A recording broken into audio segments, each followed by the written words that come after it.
IVM। Abhimanyu चक्रव्यूह में फंस गया है तू, निकल सके तो निकल, संभल सके तो संभल। वैसे तो ये बॉलीवुड की फिल्म के एक गाने की लाइंस हैं, लेकिन इन दिनों आईपीएल पर बहुत फिट बैठती हैं, खास तौर से उन दो कप्तानों पर जो चक्रव्यूह में फंसे हुए हैं। और वहां से निकलने का रास्ता सिर्फ एक है कि आप मैच जीतें, अच्छे नेट रन रेट को बरकरार रखें और उसके बाद टॉप 4 में यानी प्ले ऑफ में अपनी जगह बनाएं। नमस्कार, खेल नीति पर आपका स्वागत है। मैं हूं राजीव मिश्रा। दो खास मेहमान हमारे साथ जो चक्रव्यूह से निकलने का रास्ता बताएंगे, कोलकाता नाइट राइडर्स और मुंबई इंडियंस को। हमारे साथ सबा करीम है, हमारे साथ निखिल चोपड़ा है। और निखिल भाई वैसे तो कमेंट्री कर रहे हैं, लेकिन हर बार वो कुछ ना कुछ अलग लेके आते हैं। मुंबई इंडियंस के लिए कल वो लेके आए थे एक अलग तरीके की रणनीति, और वो रणनीति कारगर रही। ईशान किशन आए टीम में और उन्होंने मैच का रुख बदल दिया। लेकिन मैच में सही मायनों में अगर आप देखें, पिछले अगर आप 10-12 दिनों को एसेस करेंगे तो एक चीज निकल कर सामने आएगी कि ये व्हाइट बॉल किस तरह से डोमिनेट कर रही है। अक्सर हमने T20 फॉर्मेट की जब बात करते हैं तो कहते हैं कि बल्लेबाज डोमिनेट करते हैं, लेकिन खासतौर से मैच अगर शारजाह में हो रहा है तो आप उम्मीद मत करें कि 150 रन बनेंगे और उसके बाद टीमें डिफेंड कर लेंगी। ये आसान है डिफेंड करना बनस्पत इसके कि आप 150 तक पहुंच जाएं। तो ये कुछ ऐसे विषय इस पे बातचीत करेंगे, और सबसे बड़ा विषय ये है कि क्या आरसीबी अपने अंतिम दोनों मैच जीतकर टॉप 2 में जगह बना पाएगी। सवा भाई को थोड़ा सा टेंशन दे देते हैं कि दिल्ली हो सकता है नीचे भी आ जाए, लेकिन उसकी संभावना थोड़ी कम है। चेन्नई नीचे आ सकती है, इसकी संभावना ज्यादा है। लेकिन शुरुआत हम मुंबई इंडियंस की जीत के साथ कर लेते हैं। 70 गेंदे रहते मुंबई ने मैच जीता निखिल भाई। और संगकारा का मैं स्टेटमेंट सुन रहा था, नाथर कुंटराइल जिन्होंने 4 विकेट लिए, उनका भी स्टेटमेंट सुन रहा था। पहले तो बात कर लेते हैं, सही कॉम्बिनेशन आपको लग रहा है खिला के मुंबई ये मैच जीता है, या एक बार पिच ने बड़ा रोल अदा किया? क्योंकि व्हाइट बॉल का जिक्र संगकारा भी कर रहे हैं, कुल्टरराइल ने भी कहा कि हमने अपनी कटर्स को बहुत अच्छे तरीके से इस्तेमाल किया। और जिमी निशम जो सरप्राइज थे इस टीम में, क्योंकि क्विंटन डिकॉक को ड्रॉप करके एक बड़ा जुआ खेला गया था, जिमी निशम को लिया टीम में। क्या ये एक बड़ा रणनीति का हिस्सा था, रोहित शर्मा की प्लानिंग का हिस्सा था? जी राजीव भाई, देखिए जिस तरीके से इस पिच पे गेंदबाजी रही और क्विंटन डिकॉक को बाहर बिठाया, ईशान किशन को वापस लेके आया। ईशान किशन से जरूर बात हुई होगी कि आपको वो रोल दे रहे हैं कि आप शुरुआत में नया बॉल को आप संभालें, जिस तरीके से आप बल्लेबाजी करेंगे। और शारजा का एक ऐसा पिच है कि आप स्क्वायर ऑफ द विकेट खेलने में दिक्कत रहती है। आप जहां बाउंस ही नहीं है विकेट में, हॉरिजॉन्टल बैट शॉट्स नहीं खेल सकते। जितना सीधा खेलेंगे उतना आपके पास बेहतर चांस है चौके और छक्के मारने का। और दूसरी चीज, जब तक गेंद आपके बिल्कुल करीब ना हो, इस पिच पे मारना शॉट्स थोड़ा सा मुश्किल है। जिस तरीके से राजस्थान रॉयल्स के बल्लेबाज बल्लेबाजी कर रहे थे, वो स्क्वायर कट मार रहे थे, वो ग्लेन फिलिप्स ऐसे लग रहा था कि चौंक गए थे, इतना नीचे रह गया। अरे भाई, इतने दिन से वहां मुकाबले हो रहे हैं, आप क्या मैचेस देख नहीं रहे? आपका सपोर्ट स्टाफ आपको समझा नहीं रहा? लेकिन कुछ खिलाड़ी ऐसे होते हैं जो अपने स्वाभाविक खेल से बाहर निकल के खेलना ही नहीं चाहते। बहुत जरूरी है कि आप पिच की स्थिति को समझें। जब अच्छी विकेट होती है तो आप जिस तरीके से आपका जो गो टू शॉट होता है आप उसको खेल सकते हैं, लेकिन जब मुश्किल परिस्थितियां होती हैं, आप प्रोफेशनल बल्लेबाज हैं, आपको समझना है किस तरीके से कौन सी पिच पे आप बल्लेबाजी कर सकते हैं। और मुंबई के गेंदबाजों ने बस सिंपल काम किया था, अपना होमवर्क करके आए थे, बैट्समैन से दूर रख रहे थे और कटर्स मार रहे थे कि गेंद फंसे। उससे ज्यादा उन्होंने कुछ नहीं किया। बाकी राजस्थान रॉयल्स ने पूरा का पूरा मुकाबला जो है वो एक थाली में परोस के दे दिया कि जी आप 2 अंक लीजिए, आप अभी भी प्लेऑफ की रेस में बने हुए हैं। सवा भाई, लेकिन मुझे लग रहा है वर्ल्ड कप की गुत्थी लगातार उलझती जा रही। जैसे जैसे मैच हम आगे बढ़ते देख रहे हैं, शुरुआत में लगा तेज गेंदबाज डोमिनेट करेंगे, फिर स्पिनर्स के बड़े अच्छे स्पेल देखने को मिले।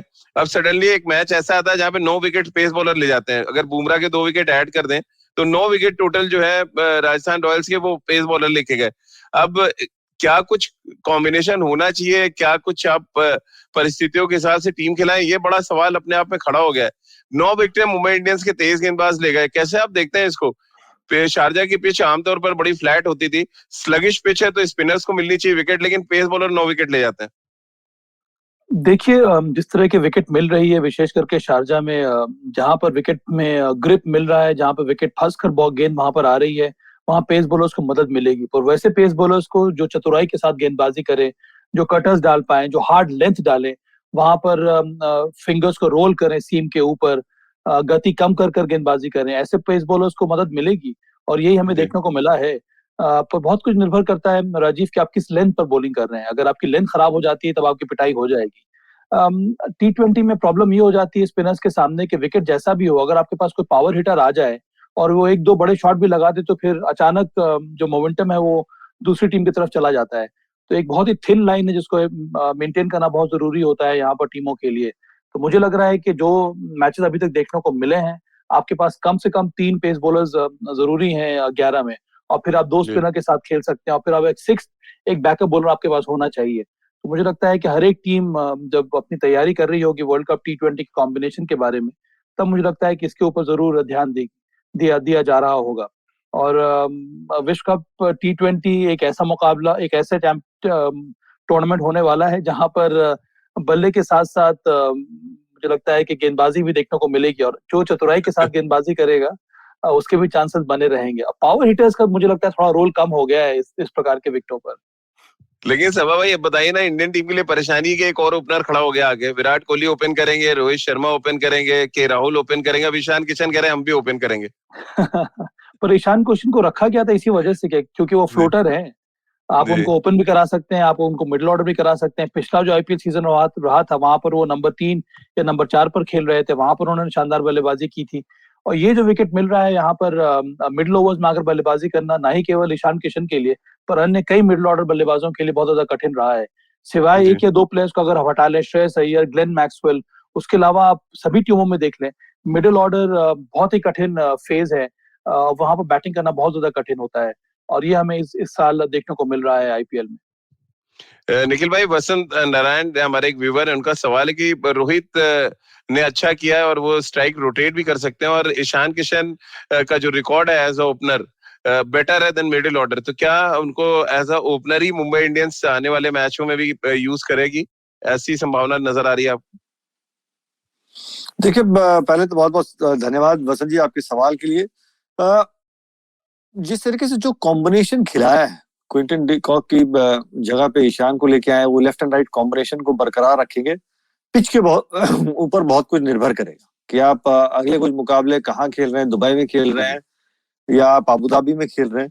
तो ये सारी जो कॉम्बिनेशन परम्यूटेशन कॉम्बिनेशन 11 में खिलाने का है, टीम का बैलेंस बनाने का है, पिच के ऊपर बहुत कुछ निर्भर करता है। और मुझे तो ये भी लगता है निखिल और राजीव के, इस पे मैं एक और बात जोड़ना चाहता हूँ कि क्विंटन डी कॉक को ड्रॉप करने की वजह से आपके और सारे जो विकल्प है वो खुल गए यहाँ पर। इसी वजह से आप जिमी नीशम को खिला पाए, और मुंबई इंडियंस को ये लग रहा था कि उनके पास उनके एक और ऑलराउंडर की आवश्यकता पड़ सकती है, क्योंकि हार्दिक पांड्या अब गेंदबाजी कर नहीं रहे हैं। इसी वजह से डी कॉक को उनको ड्रॉप करना पड़ा, और क्योंकि उनके पास विकल्प था कि ईशान किशन कीपिंग भी कर सकते हैं और बल्लेबाजी भी कर सकते हैं एज एन ओपनर। तो ये उनके लिए काफी अच्छा रहा, और जिमी नीशम ने अच्छी गेंदबाजी की, अच्छे ऑलराउंडर हैं।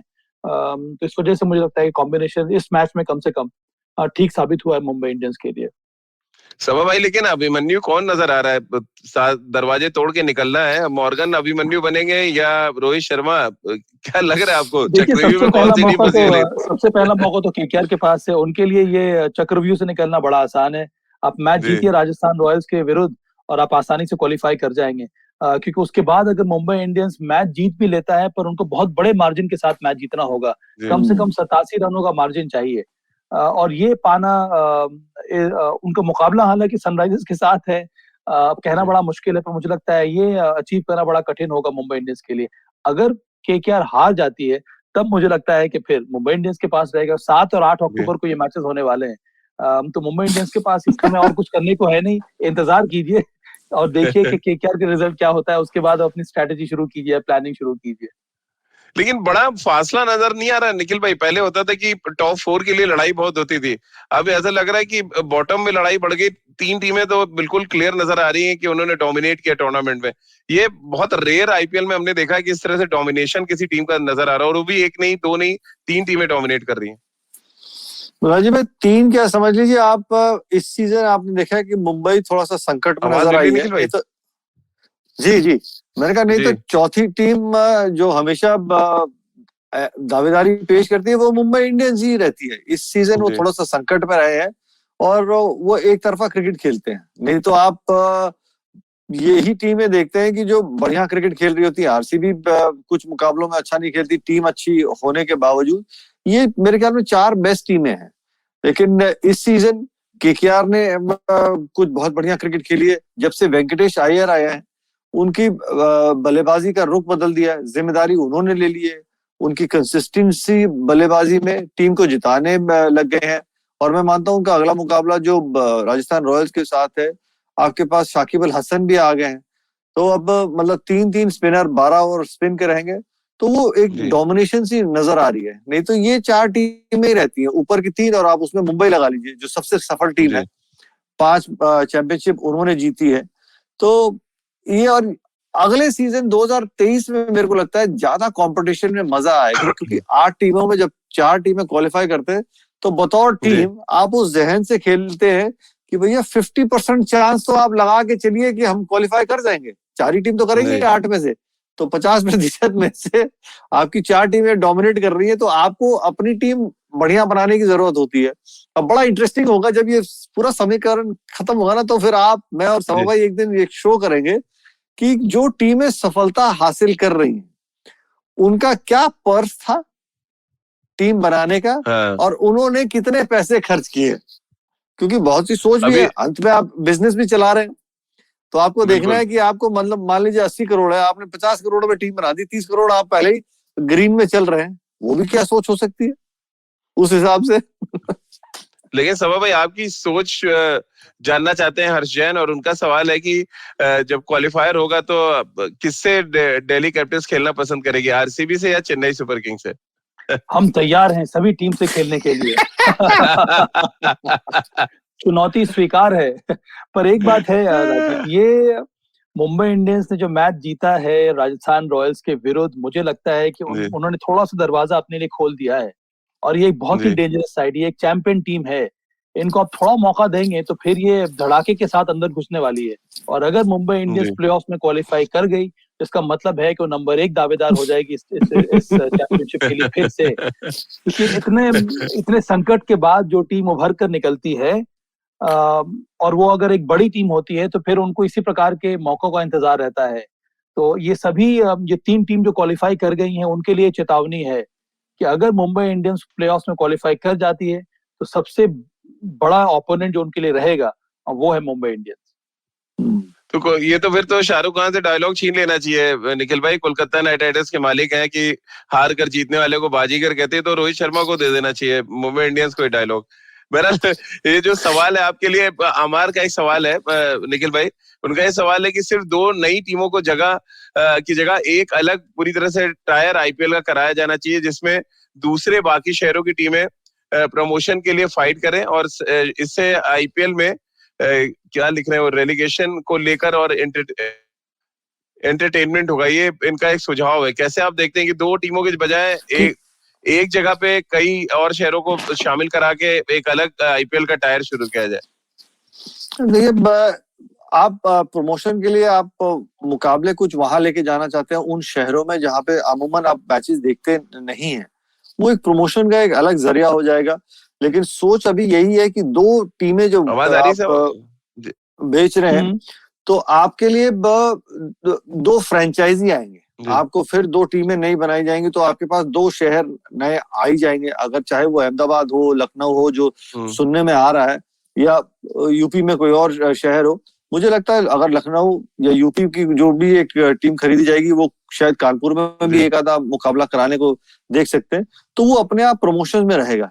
सभा भाई, एक सवाल हर्ष जैन का है कि एसआरएच क्या पार्टी स्पॉइलर हो सकती है आरसीबी और मुंबई इंडियंस के लिए? क्या उनके अंदर वो दमखम बचा हुआ है अभी? मुझे लगता है जिस तरह से प्रदर्शन रहा है, वो दमखम है नहीं इस समय सनराइजर्स के पास। अब मुझे लगता है कि वो तैयारी उन्होंने शुरू कर दी है कि आने वाले ऑक्शन में कौन कौन से प्लेयर्स को रिटेन करना है, रिटेन करना भी है कि नहीं करना है, और किस तरह से टीम बनानी है। अब उनके पास मौके मिले पर उन्होंने प्रदर्शन किया नहीं। उनके जो ओवरसीज प्रोफेशनल्स हैं, उनका कोई भी मैच विनिंग परफॉर्मेंस देखने को मिला नहीं है।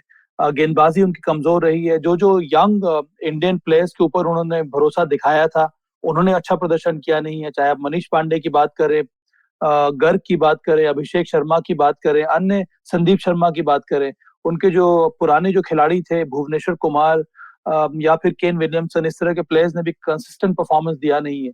और जो कोहेसिवनेस आनी चाहिए टीम में, जिसके वजह से आप मैच जीतते हैं, वो स्टेबिलिटी नजर नहीं आ रही है। कोई भी जी। एक खिलाड़ी का आउटस्टैंडिंग परफॉर्मेंस हुआ नहीं है। तो मुझे लगता है कि इस स्थिति में मैच जीतना बहुत ही कठिन हो जाता है। उसके साथ साथ एक जो उनके मेन स्टे थे जॉनी बेस्टो, इस समय वो टीम में नहीं है। तो बहुत ही कठिन है यहाँ पर सनराइजर्स के लिए आने वाले 2 मैचेस जीतना। तो मुझे लगता है कि जिन टीमों का मुकाबला इनके सामने होने वाला है, उनके लिए मुझे लगता है थोड़ी बहुत आसानी होगी।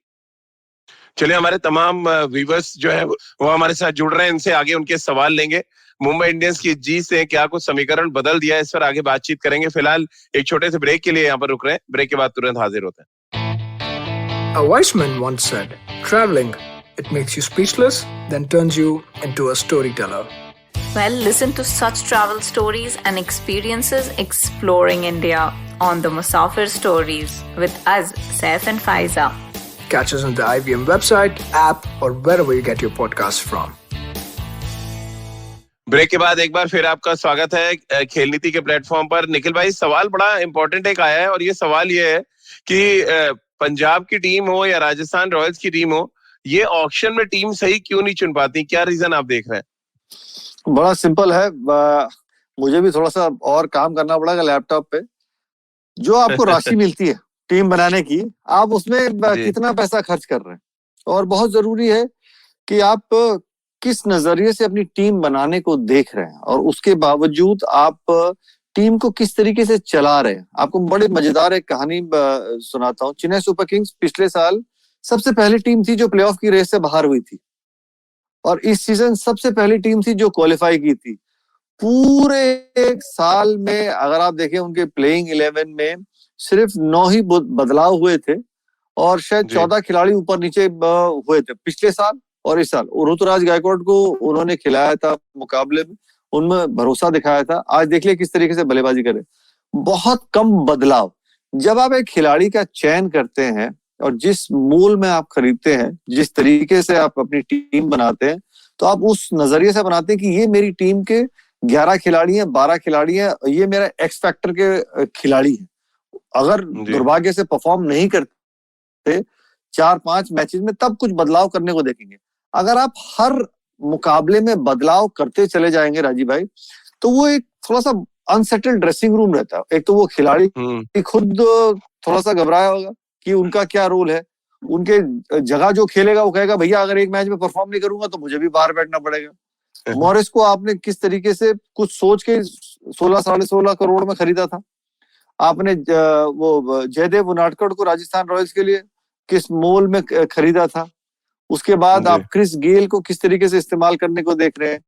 फैबियन एलन को पहला मुकाबला जो इस सीजन खिलाया था, उन्होंने 1 ओवर डाला, उसके बाद एक कैच पकड़ा, बल्लेबाजी आई नहीं, अगला मैच ड्रॉप, बगैर कुछ किए। तो आप हर खिलाड़ी में कॉन्फिडेंस किस तरीके से झोंकना चाहते हैं। एक आप अपनी कोर टीम को बना के उसको मौका तो दीजिए गुरुजी। जब मौका ही नहीं देंगे, जब आप देखिए, परफॉर्म कराने का बड़ा सिंपल रहता है, कुछ टेक्निकली मामला हो जाता है और कुछ मेंटल। आप इस फॉर्मेट में, कोई भी कोच इस फॉर्मेट में 50 दिन की क्रिकेट में कोई किसी को समझा नहीं सकता, क्योंकि आप सभी प्रोफेशनल्स को टीम में जोड़ने को कह रहे हैं, लेकिन आप टीम का माहौल बढ़िया करके उनसे परफॉर्मेंस निकलवा सकते हैं, और वही बाकी टीमें जो इतनी सक्सेसफुल हो रही हैं वो कर पा रही है। मुंबई इंडियंस पूरे साल अपने यंगस्टर्स को क्रिकेट खिलाती रहती है, कौन से रोल में अपने यंगस्टर्स को देखती है, तभी वो 5 दफा जीती है। चेन्नई सुपर किंग्स, महेंद्र सिंह धोनी अपनी टीम को अलग अंदाज से चलाते हैं। यही 2 टीमें सबसे सफल है, और कुछ नहीं तो इन्हीं का आप ब्लूप्रिंट अपना लीजिए, टीम आपकी अपने आप अच्छे करने लग जाएगी। चलिए, तो जो टीमें अच्छा कर रही हैं उस पर भी सबकी नजरें, जो खराब कर रही हैं उस पर भी नजरें, यानी कि टीमें हार रही हैं, टीमें जीत रही हैं। इन सबके बीच में जो हमारे फैंस हैं, व्यूअर्स हैं, सभा भाई, कंसर्न सबको टीम इंडिया को लेकर है। क्योंकि आईपीएल में वो सारे खिलाड़ी खेल रहे हैं जो वर्ल्ड कप के स्क्वाड में। और वसंत नारायण जी का 2 सवाल है, उसको मैं अगर क्लब कर दूं तो उनका बड़ा कंसर्न है कि पहले पावर प्ले में इंडियन टीम का जो रिकॉर्ड है वो बेहद खराब है, यानी पहले 6 ओवर में बल्लेबाजी में भी और गेंदबाजी में भी। उसको कैसे ठीक करेंगे, रेक्टिफाई। और दूसरा, 2019 वर्ल्ड कप में नंबर 4 की पोजीशन को लेकर बड़ा कंट्रोवर्सी थी और हम वो टूर्नामेंट अंत में हार गए वर्ल्ड कप का। इस बार आप कैसे देख रहे हैं, क्योंकि इस बार भी जो पावर प्ले में हमारा रिकॉर्ड है, फिर वही सवाल है, उसी को आगे कंटिन्यू कर रहे हैं। उनका कहना है पावर प्ले में ना तो हमसे बैटिंग हो पाती, T20 में ना बॉलिंग। नहीं नहीं, ऐसी बात नहीं है। मुझे लगता है कि वर्ल्ड कप आते आते जो प्लेयर्स के बारे में हम बात कर रहे हैं, उन सबका फॉर्म मुझे लग रहा है कि धीरे धीरे वापस आ रहा है। अब ईशान किशन ने अच्छे रन बना लिए हैं, विराट कोहली शानदार फॉर्म में है। मुझे लगता है कि जिस तरह से उन्होंने ओपन किया है आरसीबी के लिए, आने वाले समय में वो भारत के लिए भी ओपन करना चाहेंगे, अन्यथा वो नंबर 3 पर आते बैटिंग करने के लिए। तो ये कुछ बातें जो है साफ हो गई हैं। इसका मतलब है कि केएल राहुल की जगह कुछ अलग प्रकार की बनानी होगी। क्या वो नंबर 3 पर बैटिंग करेंगे, क्या वो मिडिल ऑर्डर में आएंगे बैटिंग करने के लिए? पर ये जो वर्ल्ड कप का मुकाबला है, ये दुबई में, ये यूएई में होने वाला है। यहाँ पर विकेटों के हिसाब से आपको अपनी प्लानिंग करनी होगी, और हर विकेट अलग अलग चुनौती आपके लिए पेश करेगा। तो मुझे लगता है कि भारत में जिस प्रकार का अनुभव है T20 मैचेस खेलने का, उसका लाभ मिलना चाहिए। अगर हम सिचुएशन के हिसाब से, विकेटों के हिसाब से अपना गेम प्लान बनाएंगे, तभी हमारे जीतने के चांसेस बन जाते हैं। और मुझे लगता है कि जिस तरह की विकेटें मिल रही हैं यूएई में, यहाँ पर थोड़ा बहुत जो प्लेइंग फील्ड है वो बराबर सा हो गया है। नहीं तो अगर ऐसे देखा जाए तो वेस्ट इंडीज निश्चित रूप से नंबर 1 कंटेंडर रहती है, क्योंकि उनके पास इतने सारे पावर हिटर्स हैं। पर जिस तरह का विकेट मिला है, आप सभी वेस्ट इंडियन प्लेयर्स को देख लें, किसी ने भी कोई बड़ा स्कोर खड़ा किया नहीं है। वो छोटे छोटे 1-2 रन बना लिए हैं किसी न किसी प्लेयर ने, पर कोई वो इम्पैक्टफुल प्रदर्शन देखने को मिला नहीं है। तो ये दर्शाता है कि यहाँ पर ऐसी टीमें ज्यादा अच्छा करेंगी जो बुद्धिमानी के साथ, जो सिचुएशन के हिसाब से, जो विकेटों के हिसाब से बैटिंग या गेंदबाजी करेंगे। तो इसी वजह से मुझे लग रहा है कि भारत के चांसेस और ज्यादा बढ़ गए हैं, क्योंकि यहाँ पर जो विकेट है कुछ उसी प्रकार के मिल रहे हैं। मयंक सिंह है, वो कॉम्प्लीमेंट दे रहे हैं सभा भाई, निखिल भाई की थैंक्स। जो सुबह है, रोज सुबह जो है क्रिकेट का वातावरण बनाने के लिए बहुत बहुत शुक्रिया आप सभी का। और साथ ही मेरा सवाल ये है कि जो हम लगातार सभा भाई, हम हर महीने की शुरुआत में एक एग्जिट पोल करते हैं वर्ल्ड कप का। क्या इस बार का एग्जिट पोल बदलेगा, आपको लग रहा है? क्योंकि हम एक बार फिर शनिवार को, क्योंकि मैच नहीं है, तो हम एग्जिट पोल करेंगे। क्या आपको लग रहा है समीकरण थोड़ा बदल जाएगा? 2 बार का एग्जिट पोल, अगर आपको याद हो, वेस्ट इंडीज टॉप पे चल रही थी, क्या समीकरण थोड़ा बदल जाएगा? देखिए, वेस्ट इंडीज तो मुझे लगता है कि टॉप पे रहेगी, क्योंकि उनके पास कई सारे शानदार पावर हिटर्स हैं। पर जैसे कि मैंने कहा कि चूंकि विकेट बहुत बड़ी चुनौती रहेगी यहाँ पर, मुझे लग रहा है कि समीकरण थोड़ा बहुत बदलने वाला है।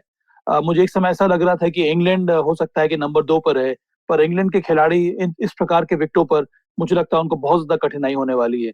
जो उनके युवा प्लेयर्स हैं, जिनको मौका मिला है इस आईपीएल में खेलने का, उन्होंने भी स्ट्रगल किया है। और कोई भी गेंदबाज इस समय इंग्लैंड का नजर नहीं आ रहा है जिसने अच्छी गेंदबाजी की। या तो वो इंजर्ड है, खेल नहीं रहे हैं, या फिर वो संघर्ष करते आ रहे हैं। अब लैम लिविंगस्टन के बारे में हम लोग बात कर रहे हैं, तो उनको जब भी मौका मिला राजस्थान रॉयल्स के लिए, उन्होंने कोई रन बनाया नहीं। तो मुझे लगता है कि इस समय जो थोड़ा बहुत अंतर रहेगा समीकरण में, वो भारत का ही है। कि मुझे लगता है कि उनका पलड़ा थोड़ा बहुत ऊपर होने वाला है। जी निखिल भाई, वापस मुंबई इंडियंस और कोलकाता नाइट राइडर्स को लेकर सवाल है कसार साहब का, और उनका ये सीधा सवाल है कि क्या स्ट्रेट फाइट आप देख रहे हो 4th स्पॉट के लिए मुंबई इंडियंस और केकेआर के बीच में? और नेट रन रेट के लिहाज से तो क्या मुंबई इंडियंस पकड़ पाएगी कोलकाता नाइट राइडर्स को? और मजे की बात देखिए, एक हाथ में सभा भाई के छोला भटूरा है, दूसरे हाथ में रसगुल्ला है। मुद्दा ये है अब तो सभा भाई 2000 की टीम, मतलब जिसमें दांव लगा दे रहे हैं वहीं पारस पत्थर हो रखे हैं।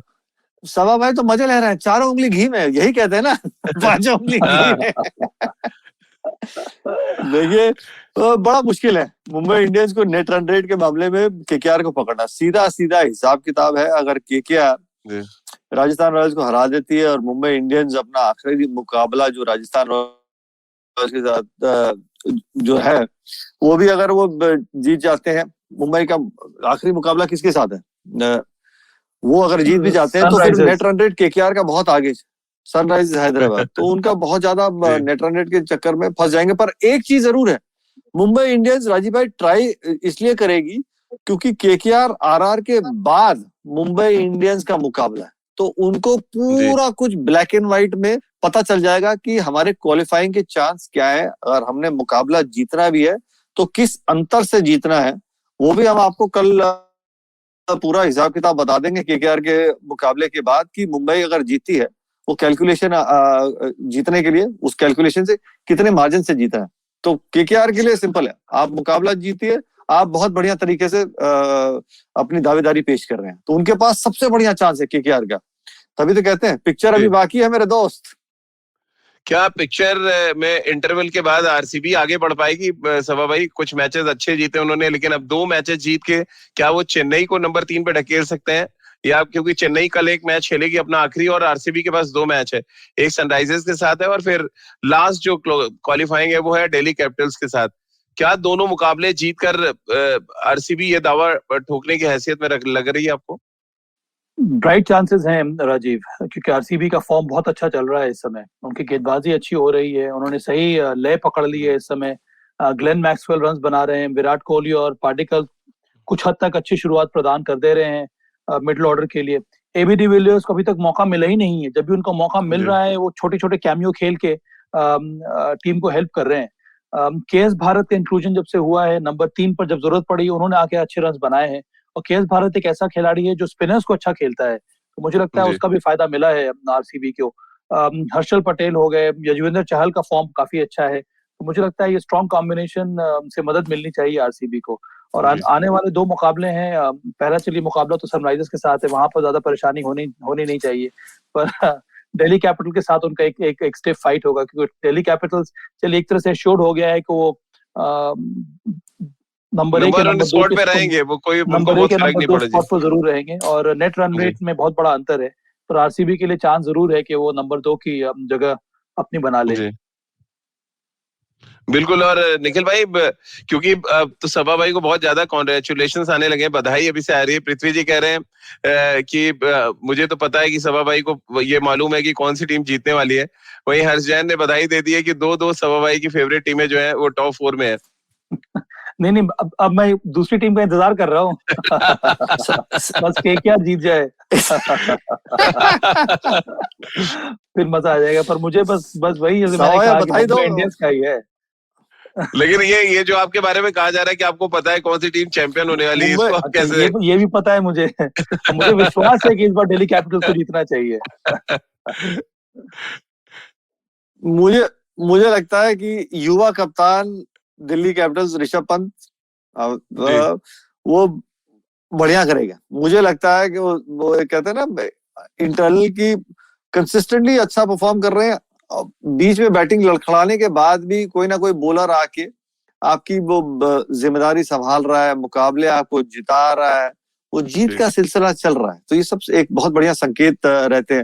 मैं तो बहुत खुश हूँ जिस तरीके से आवेश खान गेंदबाजी कर रहे हैं, नोकिया और रबाडा के बीच में आवेश खान की ज्यादा विकेटें। लेकिन अच्छी बात ये भी है सभा भाई कि आरसीबी के जो यंगस्टर्स हैं वो बहुत अच्छा कर रहे हैं, खासतौर से बॉलिंग डिपार्टमेंट। आप सिराज को देख लें या हर्षल पटेल या यजुवेंद्र चहल ने जिस तरह की गेंदबाजी की है, क्योंकि लो स्कोरिंग मैचेस में अगर आपको मैच में बने रखना है तो आपके गेंदबाजों को विकेट निकालना पड़ेगा, फॉर्मेट चाहे कोई सा भी हो। और ये सब विकेट टेकिंग ऑप्शन के तौर पर विराट के सामने आके खड़े हो गए। इससे मदद बहुत ज्यादा मिलती है राजीव, क्योंकि अगर आपके पास 5 bowler, 5 bowler wicket taking bowlers हो या अटैकिंग बॉलर्स, उसका फायदा आपको मिलता है। अब चहल है, हर्षल पटेल है, और उसके साथ साथ मुझे लगता है वो लेफ्ट आर्म स्पिनर शाहबाज ने भी अच्छी गेंदबाजी करना शुरू कर दिया है, बहुत ही अहम मौके पर उन्होंने आके विकेट्स लिए हैं।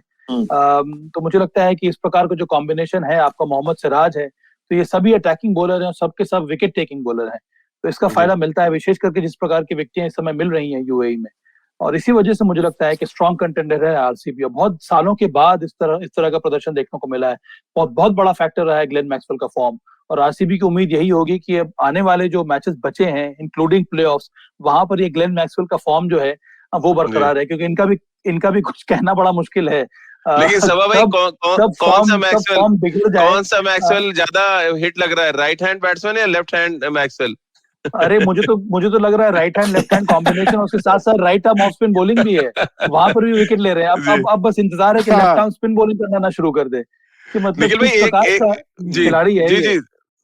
निखिल भाई, जो मैं टीम देख पा रहा था आरसीबी की, कायल जेमिसन को एक भी मैच नहीं खिलाया विराट कोहली ने। अब ये क्या टेस्ट चैंपियनशिप का बदला ले रहे हैं उनको ना खिला के? डैनियल क्रिस्टन तक को खिला दिया उन्होंने।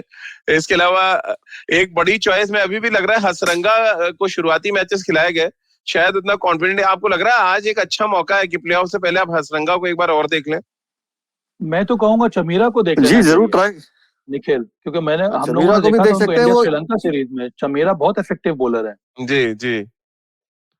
निखिल भाई बोलिए। तो काइल जेमिसन की जो कहानी है वो ये है कि वर्ल्ड टेस्ट चैंपियनशिप के बाद जब वो इंजर्ड हो गए थे तो वो रिहैब में थे 2-2.5 महीना। न्यूजीलैंड क्रिकेट ने उनको गेंदबाजी करने से मना कर दिया। वो वहां से वापस आए रिहैब से, जब उन्होंने दुबई में पिकनिक किया बना रहे हैं क्या? तो बगैर क्रिकेट या बगैर एक दुबई में पिकनिक ही समझ लीजिए बना रहे हैं, कि बगैर कोई क्रिकेट खेले उनको एकदम से मुकाबला खिला दिया गया था। तो ये तो असलियत है, ये सच्चाई है।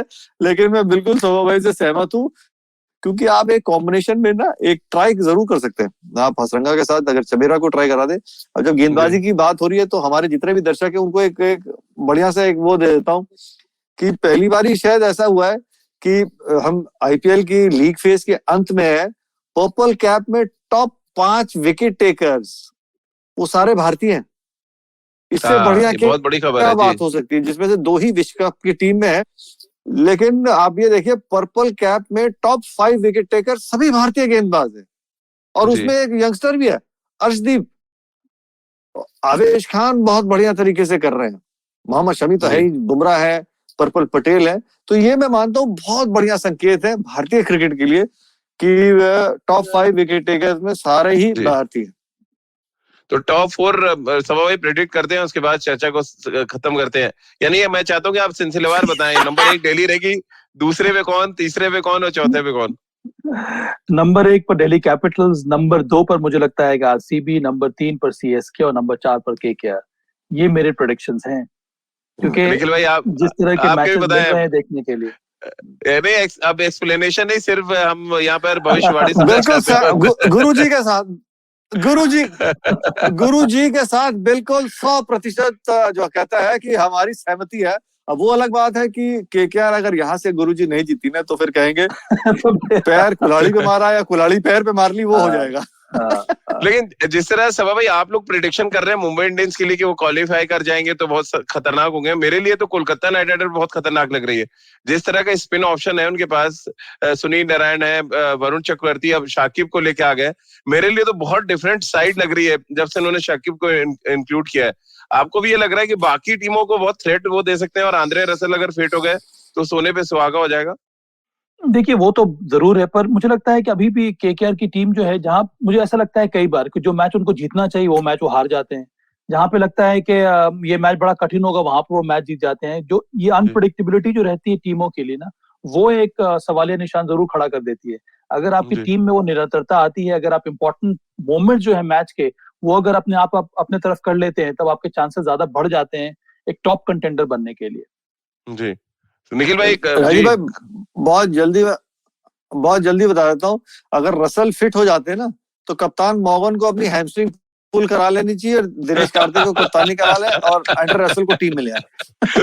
यार निखिल भाई कप्तानों का सीधे शिकार करते हैं। इससे पहले डेविड वार्नर का शिकार उन्होंने किया था पहले फेज में। अब टूर्नामेंट जाते जाते आपने निशाना लगा दिया मॉर्गन पे। तो एक दिन ये भी सभा भाई बहस छिड़ेगी कि आईपीएल में क्या कप्तान सिर्फ सारे इंडियन होने चाहिए? और क्या, क्योंकि आप अननेसेसरी स्पॉट वेस्ट कर रहे हैं। आप क्यों फिरंगियों फॉरेनर्स को आप कप्तान बना रहे हैं? उसके वजह से आपकी एक स्पॉट हमेशा से बंद हो जाती है। ऐसी टीमों जिन्होंने चतुराई के साथ भारतीय को कप्तान बनाया है उनके चांसेस ज्यादा बढ़ रहे हैं। मुझे लगता है कि अभी भी अगर आंद्रे रसल ना भी फिट हो, ऑयन मॉर्गन को आप बाहर बिठाइए और लॉकी फर्ग्यूसन को खिलाइए, क्योंकि फिर आपके पास एक और अटैकिंग बॉलर मिल जाता है। वो इतने अच्छे गेंदबाज है, उनको आप खिला नहीं रहे हैं क्योंकि भाई साहब कप्तान जड़े बस फंसे हुए अपने स्पॉट को लेकर। सुन लो भैया, शाहरुख खान साहब, मैकुलम साहब, सुन लीजिए, सभा भाई और निखिल भाई ने सजेशन तो दिया है। अगर आगे बढ़ना है तो खेल नीति से कुछ रणनीति आप जरूर सीख लें। बहुत बहुत शुक्रिया सभा भाई आपका और निखिल भाई आपका हमारे साथ जुड़ने के लिए। तो आप भी खेल नीति के साथ जुड़ सकते हैं रोज सुबह 9:30 पर खेल नीति के यूट्यूब चैनल और IVM फेसबुक पेज पर। इसके अलावा आप मुझसे भी जुड़ सकते हैं, अपने सवाल भेज सकते हैं @राजीव मिश्र मेरा ट्विटर हैंडल है। इसके अलावा खेल नीति का हर एपिसोड आप रोज सुन सकते हैं IVM ऐप पर, IVMpodcast.com पर, गाना, स्पॉटिफाई, सावन, गूगल पॉडकास्ट या अन्य IVM पॉडकास्टिंग नेटवर्क पर। आप सभी का बहुत बहुत शुक्रिया हमारे साथ जुड़ने के लिए।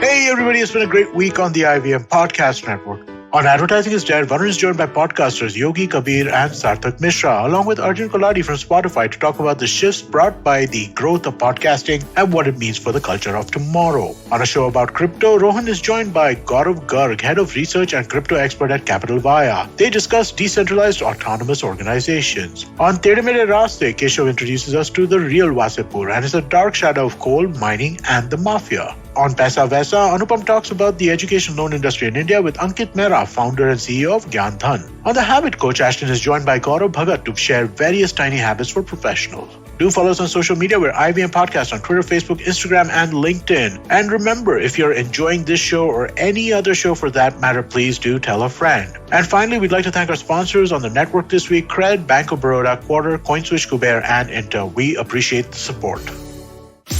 Namaste, this is Cyrus Brocha. I am part of the government cancel culture program to remove rubbish off all the different streams available. So what we have is all the collected rubbish we put together on our show. It's called Cyrus Says. It's on IVM Podcast. You have to watch it and listen to it. It's on our app. It's on our website. It's on the YouTube channel. It's on Facebook. There are many different ways. Don't bother me and ask me how. You have to find out. We talk to different personalities. Many of them are known. Some are just people we meet downstairs and invite them up for chai. But the point is, it's fun and it's very therapeutic. So please join in and listen to Cyrus Says.